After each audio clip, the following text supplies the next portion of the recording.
Welcome back to Good Guardian Canine Working Dog. Good Guardian Canine Working Dog, more than just dogs. This video is for the Cane Corso people, those who are trying to maintain breeding the traditional dogs. And long after a lot of these hybrids are watered down and showing most of their defects, the traditional dogs will be in demand because they were bred to last.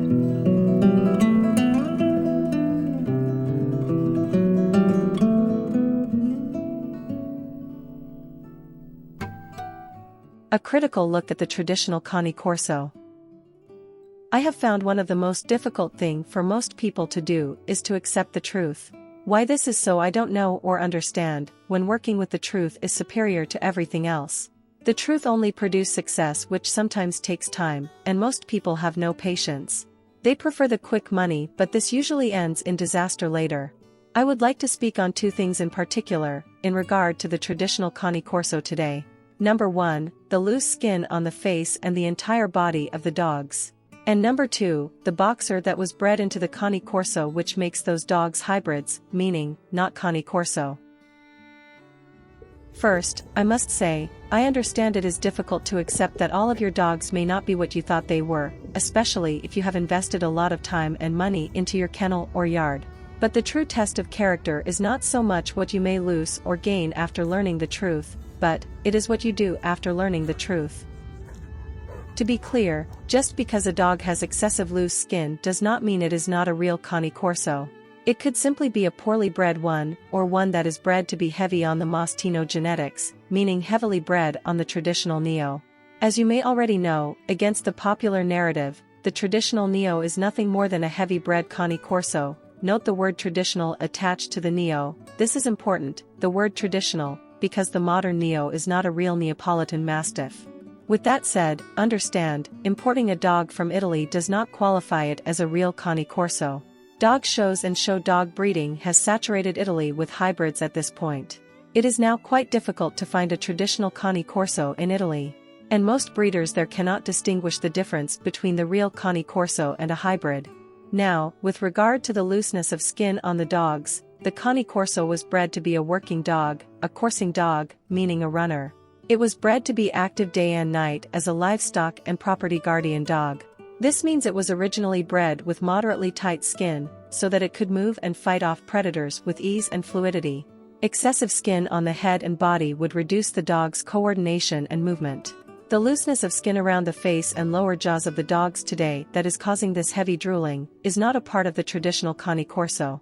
Some dogs hesitate when it is time to defend with a bite because the dogs often fang themselves because of the excessive loose lips. It is also nonsensical to think that this drooling is normal for a coursing dog of tradition, when the dogs need to preserve its fluids to hydrate itself while running, to prevent overheating and heat stroke. This thinking is actually an insult to the Italian farmers who created the breed. It is as if to say, the Italian farmers had no purpose for the dog they created, and didn't know what traits were needed to accomplish the task for which the dog was bred.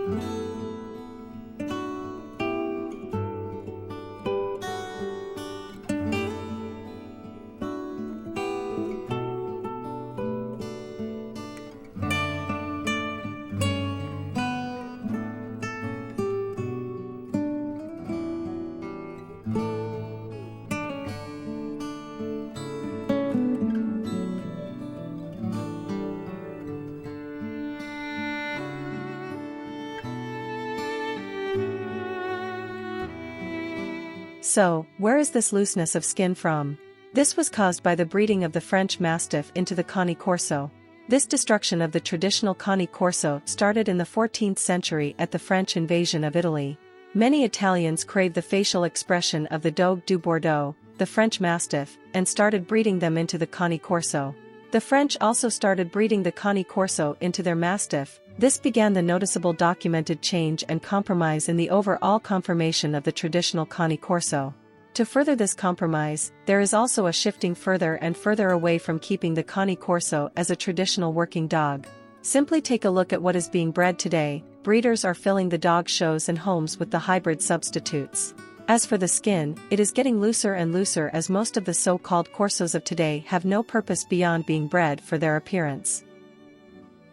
Most of the modern breeders themselves have no understanding of a coursing dog. Majority of them live in the suburbs. This type of lifestyle encourages only a one-dimensional dog breeding practice, meaning, the dogs are being bred mainly for man aggression, bred to bite. This is not the temperament of the traditional Cane Corso. The Cane Corso was bred to be a livestock guardian, a family and property protector that could do it all.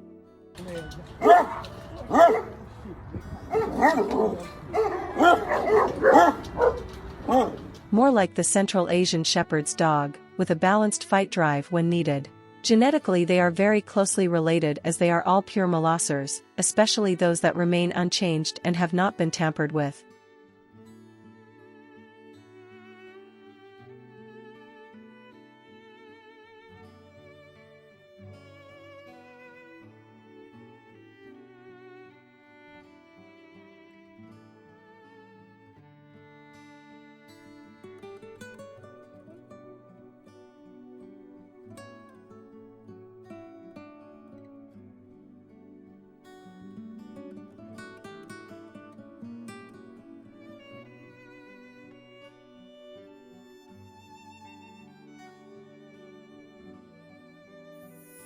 Stay tuned to Good Guardian K9 Working Dog for Part 2.